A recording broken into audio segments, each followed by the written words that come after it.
Welcome back, percussion class. This is day 2 of our web series on timpani.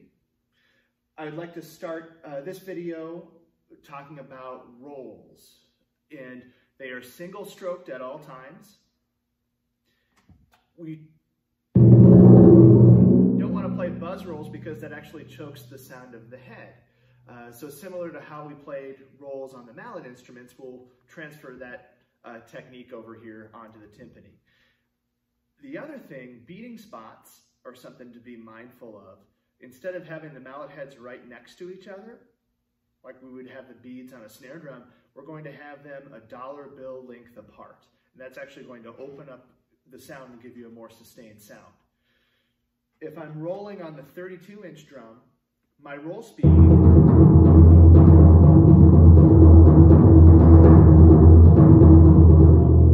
is going to be quite a bit slower than I would on the higher drums, especially once I get all the way up to the 23.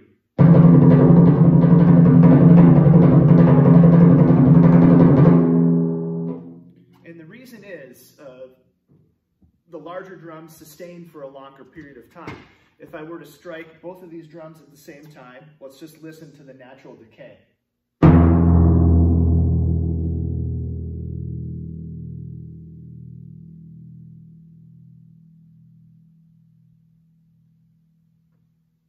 It's still going, still going. And then at that point, it's pretty much no longer being heard as I'm sitting up on top of the drums here.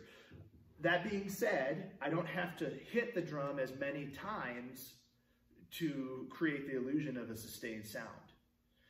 And right now I'm just going to demonstrate roll speed as I were to connect from drum to drum, just ascending up the instrument.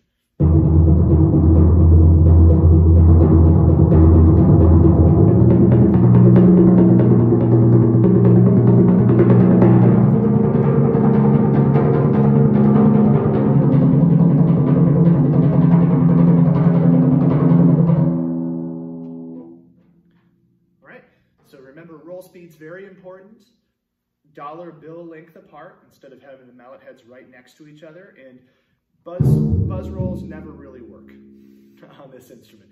And younger students, you'll see that happening. You just need to remind them, oh, single stroke roll, not a multiple bounce roll. The last thing is a little bit more specific to this instrument of the percussion family. That is the forte piano roll. And it comes up all the time across all levels of literature. And typically it's written over one bar, crescendoing over the bar line to a release on beat 1. So I'll demonstrate that for you right now. Instead of starting the roll right away after I strike the drum, you let it ring first and then you sneak in after that. So you let it sustain for a little bit longer, let the drum sound blossom, and then you sneak in with the roll.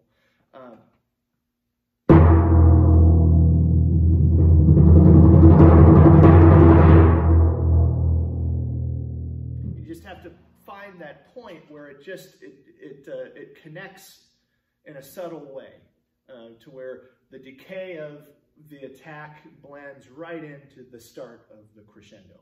I'll demonstrate one more time.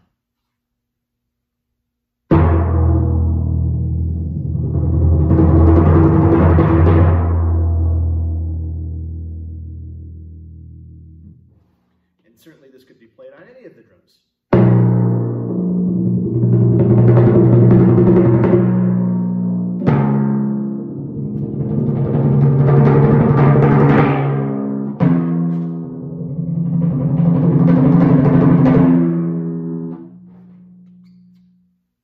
The next topic I want to discuss is sticking.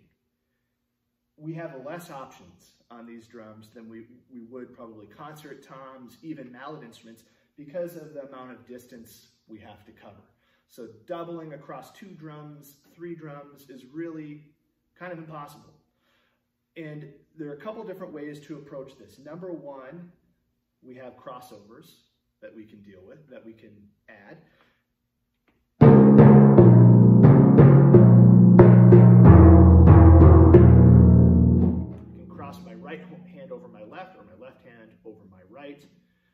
sometimes that is convenient, we have to remember that we're not trying to be flashy. We're trying to be as practical as we can, and we want to think about sound quality. In the marching quad world, crossovers are definitely, they're part of, I would say, the appeal of the instrument competitively, and it's just a big part of the tradition is playing the crossovers. In the timpani world, it's really not that way. We want to be as consistent as possible. But if you are going to work on crossovers, they are part of it. If you're crossing over just one drum to the next, where they're right next to each other, your hands will cross at your wrist. And a good way to practice that is just to play double stops in that position, or alternating strokes, and do the opposite with your left hand over.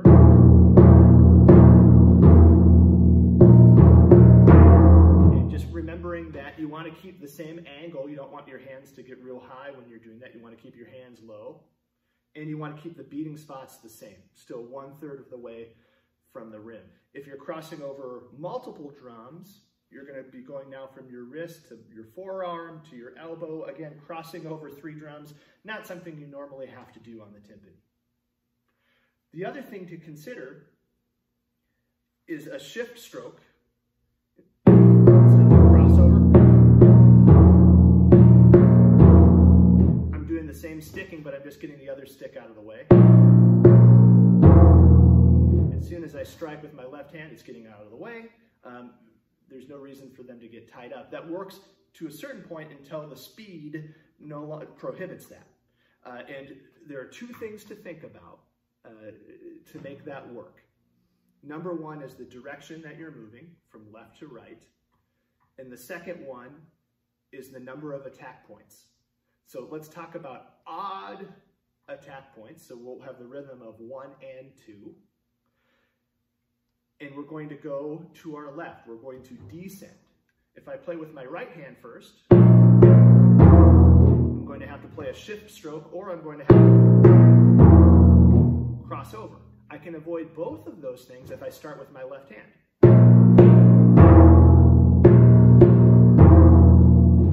Starting with the left hand gets overlooked so often because when we learn on snare drum right hand lead, we tend not to even think about it.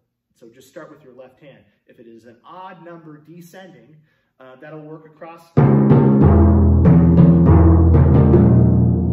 any number of drums. You'll have more than enough time to get there.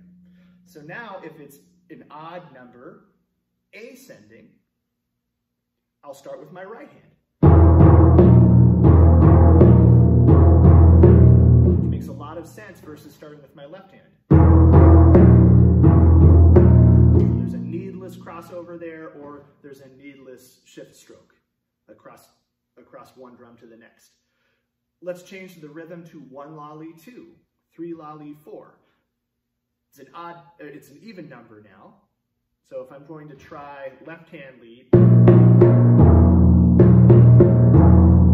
left hand lead descending is not going to work. Let's start with the right hand.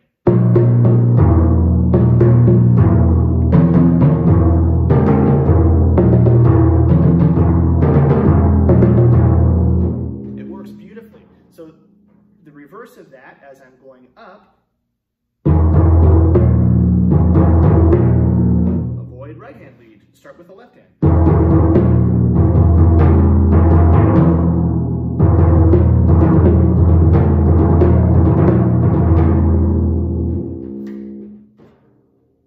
So there you go. That's how we play passing strokes on the timpani. Think about the number of attack points and the direction you're going, and then decide, if I take a step back and start with a different hand, I'm probably going to avoid a lot of problems here. The other thing, doubling, and you'll hear the difference in sound quality.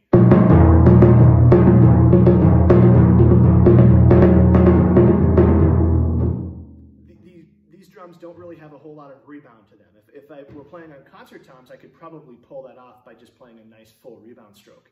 But here, it actually works against the natural resonance of the head. So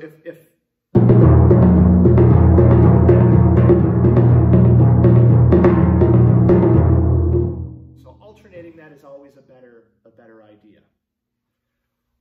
Our next topic of discussion, dampening on the drums. This is something that every player has to do, starting in beginning band all the way through the professional ranks.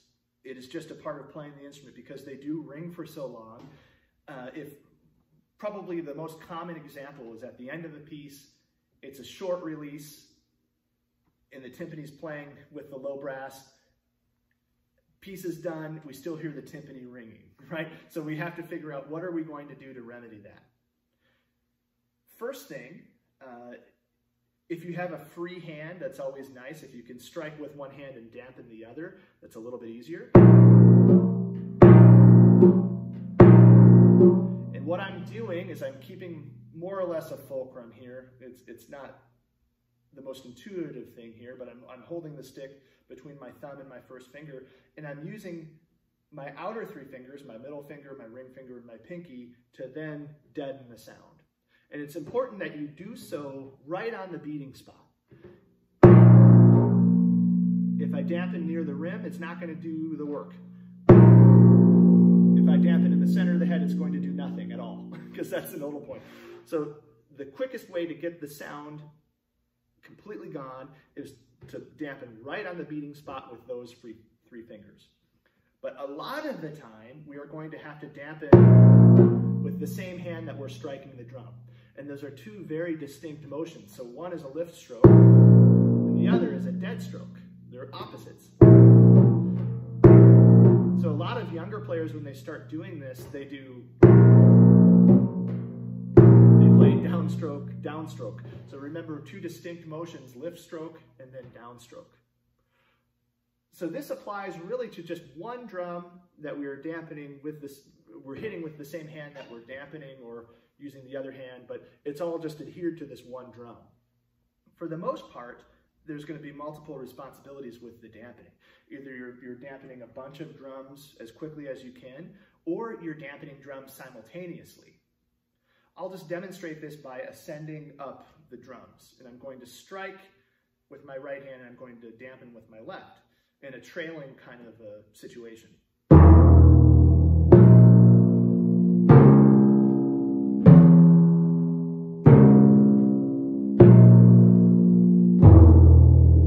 So instead of striking these,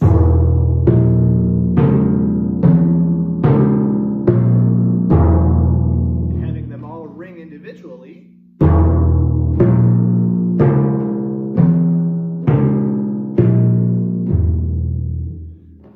simultaneously dampening the previous drum while I strike the new one. That way I have a lot more clarity. I can hear each drum ring individually. And that's probably the easiest way to do it because I'm moving continually in one direction. You'll notice once I got to the top, I switched hands and then I dampened with my right hand as my left hand descended.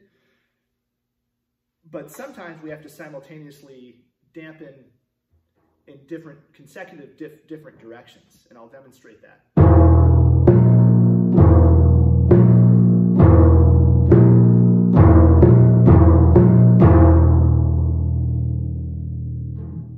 So coordination is kind of the thing here, and it takes a little bit of time to do this, and I think part of it is that it's so very similar to playing alternating flams on a snare drum. But if we get there early, we're going to hear it.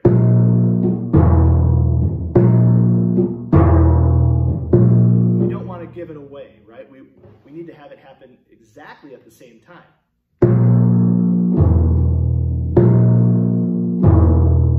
So there's a difference. And with younger players, usually I have them start with one hand already touching a drum, even though they're not dampening anything, and then the right hand is already up. So this is what's happening here. We have one hand that's up, and we have the other hand that is pressing. So they're two opposite kinds of reactions. So once you set that coordination,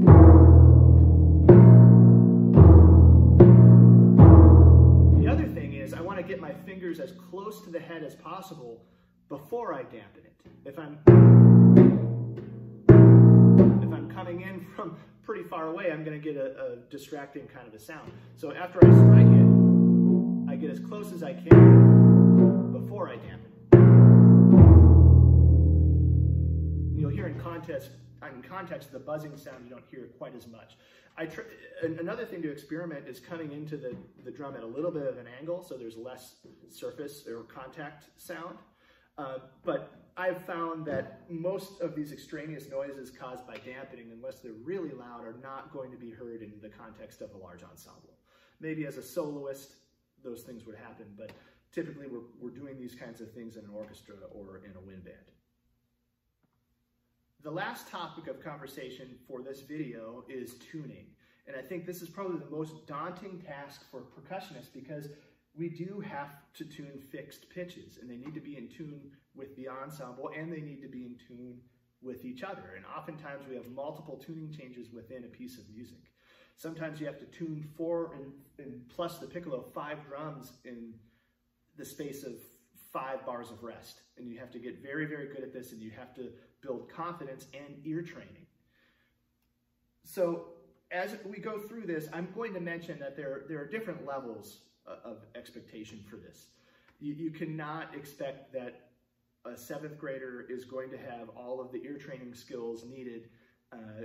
First of all, they'd have to know all their intervals if they're going to entirely tune by ear and with a tuning fork. So having an electronic tuner is probably the best idea in that kind of situation, and we'll get to that in a second. But I wanted to talk about how I teach my students here at Kent State, and more or less what is typical of a professional player or advanced high school. So they should have a tuning fork. That is going to be your go-to, and the main reason why this works so well is that when you hit it on your knee, no one else in the ensemble can hear it. If it's in the middle of a piece of music and it's quiet and you need to retune, your tuning fork will never be a problem.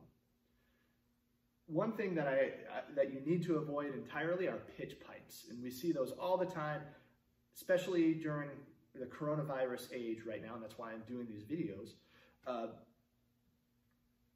It's not sanitary at all, right? Even if you're blowing from far away, and it's going to make a noise, you're going to hear that noise, so that it's not going to work in the context of a piece of music, right? So electronic tuners work pretty well, especially if you're tuning before the rehearsal. But your tuning fork is the way to go. This is an A440. You can buy chromatic sets of tuners, of tuning forks. Those are also pretty common. You can just have them spread out on a table. So the first thing that you need to do, the first step, is getting your reference pitch. So I said this is an A440. We'll just go ahead and tune an A on our 29-inch drum. That's about in the middle of the range of this drum. So after I hear my pitch, I'm bringing the ball to my ear. That's going to be the easiest way to hear it, and it rings for quite some time. I'm then going to hum that to myself.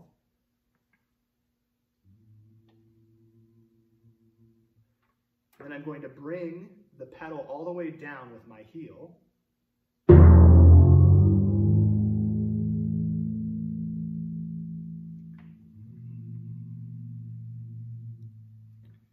And I'm going to gliss up to the pitch. And the main reason why we we gliss up is because it's going to seat the head in a much more accurate way. If I gliss down, there's a bit of a settling process. So I'll just gliss this down here. And I'm going to press. Ooh, you can hear that pitch drops quite a bit, and that's going to happen over time as you're striking it. That was just me pressing on the head. So it seats in an accurate way when you go from low to high. It's also easier to hear it when you're doing it. So if you get confused and you think, I think I've gone past the pitch, I haven't gotten there, you just have to start over. You don't want to have this thing of going up and then down and then up again. You'll just confuse yourself and you'll lose the pitch by that point anyway. So just start over, go through the process, strike, hum to yourself. And the last thing that I did after I glissed up to the pitch is I sang the pitch that I was humming back into the drum. And what happens is that it will vibrate back to you. It'll reverberate that same pitch if you're singing it into the bowl. And what's neat, you can't hear this on the video, sometimes when my voice naturally hits the pitch that these drums are tuned to, I hear the sound coming back to me. It's really neat. It's like being in a resonant room or something like that, and you hear the natural pitch of the room. So to recap again, strike, I hit it against my knee. That's the most accurate way to do it.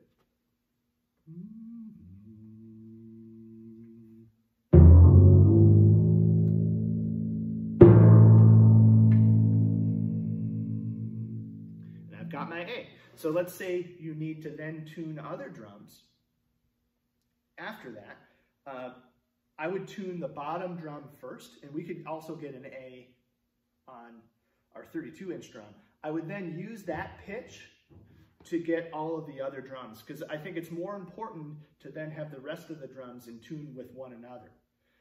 So you have to be very, very certain that your first pitch is correct, and then let's say I need a perfect fourth from this.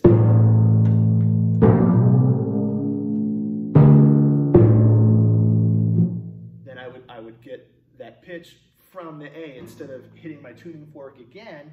That's too many steps, right? And you could, at the end of the day, these drums would end up not being in tune with each other, right? So you go from the bottom up.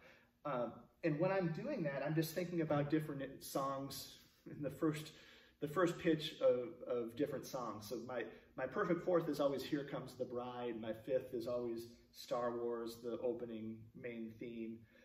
The Simpsons could be a good tritone. Ascending pitches are always easier to find than descending pitches. So that's another reason to go from the bottom up. And with the younger players who aren't going to have all this ear training that a college student is going to have, there are certain tuners that work really well, those silver Korg tuners. I had one in the beginning video. There are a lot of apps now that are even better than that, that are either free or quite a bit cheaper and are pretty reliable. And my middle school students would just download these apps and they'd have them on their phones and they would use their own phones. Or have one of those tuners, have it, I would have a stick bag on the drums that had the sticks in there at all times. And then the tuner would be in there as well. So they would just get into this routine of tuning all their drums. The last thing I wanted to mention, gauges. So these drums have gauges. They're really nice to have in a piece of music where there's a ton of tuning changes, or if you have to tune while you're playing. But you can't just blindly go with the gauges because they change all the time, either because of weather or they've been moved. My students tend to move them all the time, you know, and there's a lot of, depending on how good their ears are, you don't know who to trust at that point, right? And for instance, there's up to 21 people playing on these drums throughout the week. So what I would always do, I would get into a rehearsal and I would find all the pitches I needed and I would tune them before the rest of the ensemble got there. And then if I needed to make any adjustments in the gauges, or if I needed the gauges, I would do that. But in a lot of public schools, you're not going to have the gauges anyway, right? And they're just going to have to develop these concepts on their own and by using their ears, which I think is pretty valuable.